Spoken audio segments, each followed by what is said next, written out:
RPG Lessons Learned. When the game is over, when your players are gone, that's when lessons are learned. Find us online at rpgllpodcast.com, email us at rpgllpodcast@gmail.com, and find us on Blue Sky at rpgll. Good morning, everybody listening to the RPG Lessons Learned podcast. I hope you're having a great day. This is the show where you learn from our mistakes, and I have the master of mistakes with me. Dusty, how you doing, man? Tanner, I screwed something up just earlier today. I am the guy to teach you about how to learn from your mistakes. And I'm Tanner. I'm perfect, obviously, so I'll be interviewing Dusty for this one. We're joking. Everybody makes mistakes. That's what the show's about, if you didn't get that. Dusty, I'm talking to you today about a game that you ran for a group of coworkers, correct? That's correct, yes. This time you ran the dreaded, filthy Dungeons & Dragons 5e game. Your OGL tattoo is showing, Dusty. You're a sellout. You love Wizards of the Coast. No, I'm just playing with you. I'm being mean to you today for some reason. So, first question. Why 5e, man? The group that I'm playing with all love 5e. I got rid of all my 5e books years ago.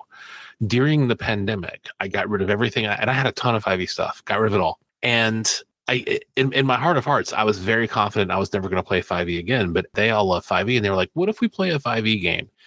And then they were like, hey, this is a really unique group in that every single person in the group is also a GM for another group. Holy cow. Yeah. So they were like, what if so we they read their books, right? Yeah. Yes, we all read our books. And they were like, hey, what if we GM each other?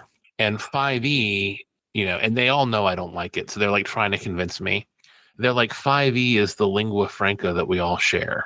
And I'm like, okay, fair enough. I'll play 5e. So one of the individuals, I'll say her first name, I'm sure it's fine. Liz started us off in a world very based on Planescape Torment, where we woke up in a morgue and kind of fought our way out of that first kind of morgue area past some zombies and some characters that like to operate on the undead. We did that for 2 sessions. And then she was like, okay, well, which GM wants to like tag in and take it? And we find ourselves now, oh man, what's that Planescape city that's kind of the equivalent of Shatrath in World of Warcraft? Sharn? No, Sharn is Eberron. That's Sigil. We found our way out of the morgue and into Sigil. And now all of Planescape is opened up to us. Now, fun fact for you, Tanner. I don't know much about Planescape. I know a lot about Mystara. I know a ton about the 40 setting, that Interior Vale. God, I love that Interior Vale, my favorite setting. I know a fair amount about Greyhawk. I know a fair amount about Eberron and a few other settings. I've still never played in Eberron, but I know a fair amount about it. I don't know anything about Planescape. I know about Spelljammer, but I don't know about Planescape. So I'm just taking it as carte blanche to do whatever I want. So I volunteered. I raised my hand and said, I'll run next. And this is where the story gets convoluted, Tanner. There's this really, really shitty movie that I love. God, I love it. I love it so much. It's my favorite bad movie. It's called Knights, Knights. Okay. It's directed by Albert Pyun, who directed such hits as Jean-Claude Van Damme in Cyborg. Okay. And Rutger Hauer in Omega Doom. And I think he directed that really awful 80s version of Captain America. Wow. Okay. This is a deep cut. It is. You know who? Because I like old crappy 80s movies, and I've not heard of this. I'm more of like a You're the Hunter of the Future, Beastmaster, Krull kind of guy. Yeah. But that's probably mainstream to you. Krull is such a good movie compared to this. Knights is again awful, but I absolutely love it. And here are some names I'll throw at you. Chris Christopherson's in it. Lance Henriksen's in it. Kathy Long, the like female kickboxing champion, is in it. And is this available on Blu-ray for me to buy right now? It's available on YouTube for you to watch right now in like an upscaled, pretty nice version. All right, I know what my weekend plans are. So our campaign is based loosely around the concept of vampirism.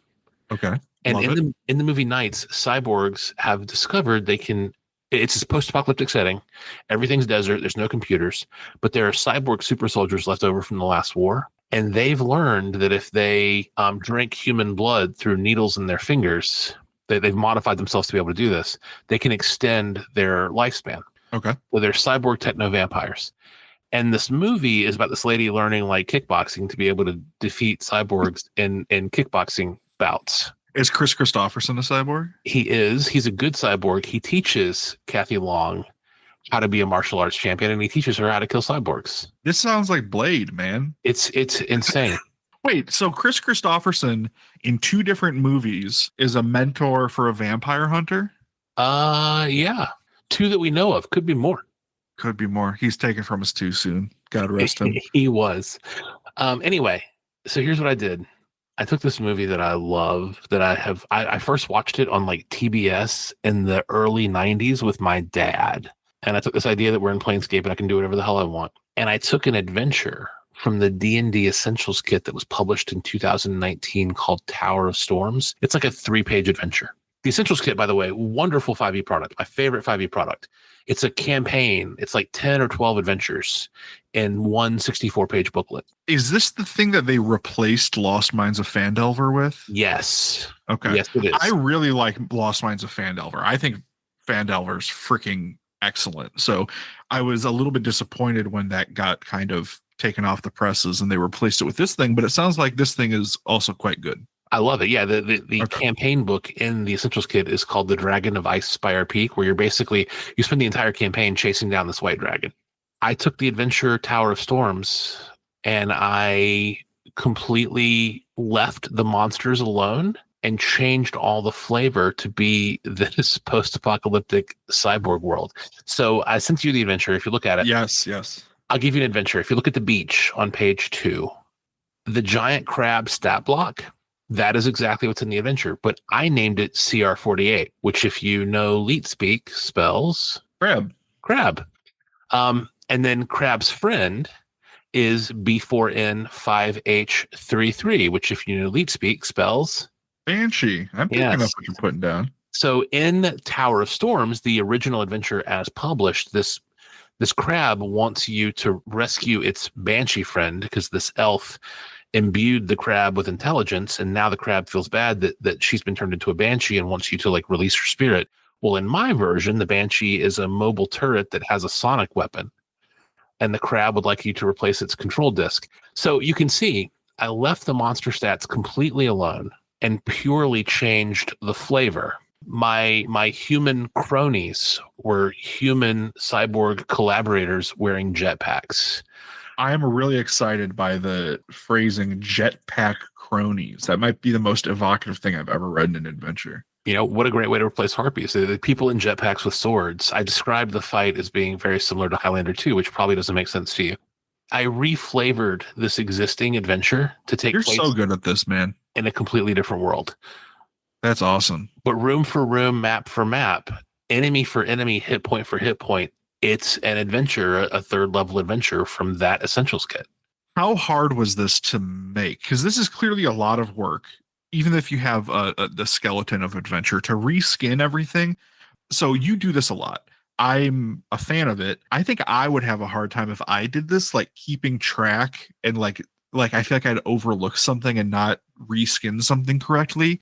What was the process like for that? Was this a creative thing for you? Was it creatively satisfying? How much work was it? Yes, it was creative. It was 3 evenings worth of work.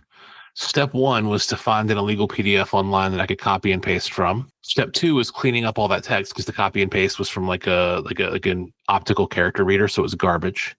Step 4 was to go back and room by room rewrite the rooms to be the cyborg world, which was such fun. I did the copy and paste and cleanup in 1 evening, and I spent 2 evenings reflavoring everything. And reflavoring is purely fun. That does sound like a lot of fun. Yes. So I make sure that I spend time on prep that I enjoy. Yeah, because it is part of the game. It is part of playing the game, right? Yeah, and you don't have to prep the same way. The key to prep is to find prep that you enjoy. I'm a technical writer, man. This kind of stuff comes easy to me, and I enjoy the hell out of it. Yeah, and you like old, weird, crappy 80s movies too, so that was probably fun creatively as opposed to mechanically, right? Yeah, and back to things that you can never, ever sell. Yeah. For so many reasons. It references an old 80s movie that no one but me would like. It's a direct copy and paste of another adventure. Like, I can never ever sell this, but I mean, I don't want to. So that was the prep. How did it land at the table? It went fine. I wanted to knock it out in one evening after work, so I was trying to knock it out in like 2.5 hours. It took us maybe 3 hours. The players, it's 5e, right? So you can see from the map, like if you follow T1 through like T8, you can see how linear this is. Yeah, for sure. I'm going to make fun of 5e players and say they're all like doing the RPG equivalent of mugging for the camera. I mean, it's okay. They spend a lot of time like having their cool character moments and their cool one-liners. I don't even think they noticed it was linear. Hey, we did that with Mutants and Masterminds, so we can't call them out. Oh, there were branches in that. If you look back at my adventure, Mutants and Mastermind had branches. There were whole things that you didn't do. We were mugging though, for sure. Yeah, we were. But I gave them opportunities to mug for the camera. I would say the game started out very slow as they were mugging for the camera constantly. And when time was running short, they started like making more meaningful choices and doing more stuff more quickly. Combat took a long time because it's 5e. What level was this at? I couldn't. 3. Okay. We knocked the adventure out. Things that went well. It was evocative. It was flavorful. They were laughing. They were pissed. They were feeling emotions, which was great. They felt sadness when the crab was sad that they wouldn't help them without more rewards. And I described the crab robot kind of slumping, and they were like, no, we'll help you. We'll help you. I loved making them feel emotions, things that didn't go well. The combats were easier because they're playing 5e. Like, this product came out in 2019. Layer on 4 more years of splat books and stuff. And there was a sharpshooter that was doing like 1d10 plus 10 damage every time he hit, and he hit basically every round. Wow. Yeah. So layer on some splat books, scope creep, etc. The combats were easier than I would have cared for. I don't think the main bad guy ever hit them once. Yeah. But at the same time, we've talked about this before, like, and this is happening in my Sherwood game, where like I think my players in 5 sessions have taken a total of like 8 damage across all of them, but it's about the potential for things. Like danger feels very different based on what side of the screen you're on. We've talked about that before. Did that feel like a failure, or is that just like, this is what this game is like? They had fun, and we fit an entire story, an entire foray into a whole new plane, and a satisfying adventure with a beginning, middle, and end into one session. I'd call it a win. Yeah, absolutely. This seems really awesome. I love the fact that you clearly had no interest in like designing a mechanical adventure for 5e, so you took one and you made it your own. My God, it's like you can see into my brain. That's exactly what I thought. I don't give a damn about the mechanics of 5e. So if I can steal someone else's mechanics, I'm here for it. So, I mean, it sounds like it was a hit. They had some fun. Is there anything that you would have done differently now that, like, would you run this again for a group who wanted to play some wacky 5e stuff? Or does this feel like this was made and customized for a time and place in this campaign? This was customized for time and place. However, I would run the adventure as originally written. One of my bucket list campaigns, like Neverland was on the bucket list. I got that done. That was awesome. I actually would really love to run the entire campaign out of the Essentials kit. I really do. For all that, I've moved beyond 5e and I'm into other things now. That Essentials kit really was a wonderful, wonderful product. And I would love to, like, how genius is it to put a campaign in a box instead of an adventure in a box? I love, one thing I've picked up from knowing you for several years now is that you love beginner boxes and you love getting as much value as freaking possible out of every single little thing that's in a beginner box. I mean, you did it with Pathfinder back in the day. You've done it with you basically use the beginner rules for your vampire campaign the whole time, right? And now you're taking pieces of it from this. I think there's some wisdom in that, man. I appreciate it. Don't forget the Mutants and Masterminds cheat sheet. Yes. That was really, really, really based on those starter adventures, those quick starts or whatever they were called. Yeah. I should that's awesome, man. I love this. I love the flavor of this. I love Planescape a lot, at least just from the game that I've played. We should, once you play Planescape Torment, we should really digest that. That game is incredible. One question I forgot to ask, is this the original 5e rules as they released in 2014, or is this the updated stuff? It's the original. Okay. Although I occupy such a privileged position in terms of like having a nice job and having friends who have nice jobs. I have to tell you, Tanner. Yeah. Martin's brother bought all the stuff that's currently out for the 2024 edition and didn't like it and just gifted it to me. So behind me in a box, I have basically every product currently out for the 2024 edition. He didn't gift it to me. He specifically gifted it to my daughter because she wanted to play the more recent stuff. And he had heard me mention that. And I said I was going to buy her some stuff for Christmas. And he's like, you can just have all of mine. I don't want it anymore. That's such an awesome part of this hobby that it obviously, shout out to Bernard. He's awesome. But this hobby is such a DIY share and share alike type hobby that people, like you said, they feel the need. Like if a friend wanted one of my games that I don't play anymore and is like, I will run this, I would absolutely give it to them, you know? And yeah, like you said, maybe that's a position of privilege, but I think it's just something about the hobby too, that like me and you both understand that shelf space is limited and it's better for somebody to have something than to look at the spine of it every once in a while, right? Absolutely. Yeah. Cool. So I guess I am very ignorant as to the changes with the updated stuff. Same. I don't know if I could tell the difference like at the table if it happened, but yeah, so it sounds like this is a big hit. So you're out of the GMing chair for a while after this one, right? I am. I don't know what I'm going to run next. I'll probably go back to Albert Pyun's movie collection. Yeah. And see if I can figure out something else in the Pyuniverse to run, to reflavor probably another adventure from the Essentials kit. Cool. Awesome. What a cool setup that you have that just like it gives you ownership over it that you didn't have before just running it out of the box, right? Because it's almost like somebody asking you to bring a dish to a party and you just like go to your grocery store and get a mastacholi and bring it with you like, hey, I brought something, right? That's all right when you're 22 years old and can't cook, but like now at least you put some extra spices on that mastacholi and now it's yours a little bit, right? That's true. Yeah. I think my favorite moment of the entire game is I just told them, you know, this crab robot is labeled CR48 and they're kind of like jotting it down like, okay, yeah, I got it here. And then I have it tell them about, hey, you know, and by the way it talked is it had an LED screen on its head. Like Daft Punk. And the letters would scroll past. Yeah, there you go. And I was like, hey, will you save my friend B4N5H33? And one of them's writing it down and he goes, oh shit, Banshee. and everyone else at the table was like, what? And he goes, Nice. it's going to be a Banshee. And he goes, and this is a crab. So them figuring out the leet speak Part was, of the fun. Oh yeah, such fun. Yeah. Cool.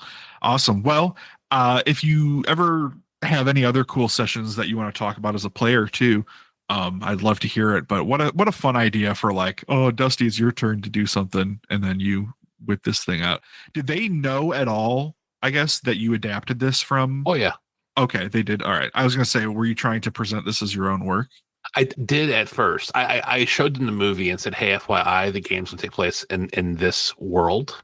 Uh-huh. And we were rescuing one of the characters. So the player whose character we were rescuing, I rolled up the main character of the movie as a monk, like a kickboxing badass monk, for this individual to play. And in fact, the last page of this adventure, if you look at it, it's a guide sheet for whoever's playing Nia to basically say, here's what you know. Like the other players are likely to ask you questions rather than making you watch the movie, which seems cruel and unusual. Yeah. Here are ready-made answers to questions that they might ask you and anything else you can pitch to me. And sure enough, she did make use of this and like answer some questions during the game. And I think she really enjoyed that. Awesome.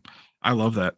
Yeah. So 5e, it's not all bad if you can steal somebody else's work and then steal somebody else's other work and then kind of mash it together. Is that the lesson here? I think you just described GMing. That's profound. I'm going to need to think on that one. Thank you, everybody, for listening. People call them reviews, postmortems, retrospectives. We call them lessons learned, and we're sharing ours with you.